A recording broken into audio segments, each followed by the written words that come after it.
আজকে আমি বানিয়েছি গন্ধরাজ মালাই চিংড়ি, যেটা খেতে টক ঝাল মিষ্টি। খেয়ে দেখবেন, বিয়ের বাড়ির খাবারও খেতে ইচ্ছা করবে না। প্রথমে কড়াই গরম হয়ে গেলে সাদা তেল দেব, তারপর ফোড়ন হিসাবে শুকনো লঙ্কার ব্যবহার করেছি আমি এখানে। তারপর বেশ খানিকক্ষণ নাড়াচাড়া করার পর পেঁয়াজ, আদা, লঙ্কা, রসুন বাটা দেব।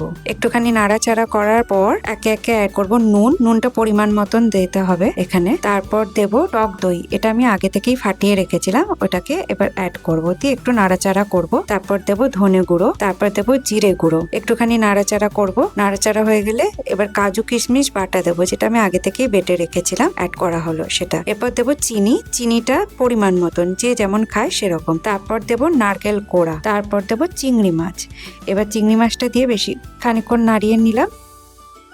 তারপরে দেব নারকেলের জল, এখানে কোনো নর্মাল জল ব্যবহার হবে না, নারকেলের জল ব্যবহার হবে। তারপর দেব মাখনটা আমি দুদিন ধরে জমিয়েছিলাম, সেটা দিয়ে দিলাম। তারপর দেব গন্ধরাজ লেবু। এরপর 2 মিনিট ঢেকে রাখবো। ঢেকে রাখার পর তারপর দেব হচ্ছে যে আমুলের ফ্রেশ ক্রিম, এটা আমি আমুলের ফ্রেশ ক্রিমটা এখানে ব্যবহার করেছি।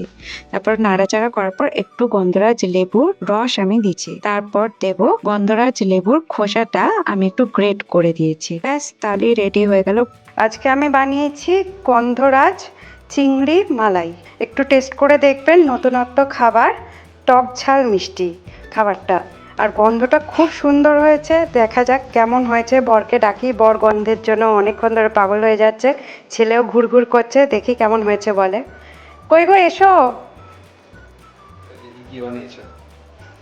গন্ধরাজ মালাই চিংড়ি।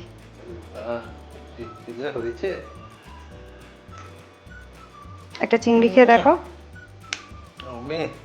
হাতে তোমার জাদু আছে গো।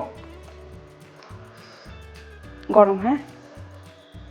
ছেলেকে একটু দেখাই, ছেলেও লাফালাফি করছে। আর কেমন হয়েছে দেখ, এই যে কেমন হয়েছে, ছেলে কেমন? তুই দেখেই যা। হ্যাঁ, তুই তো খেতে পারবি না এটা। ভালো হয়েছে দেখতে। দেখতে ভালো হয়েছে।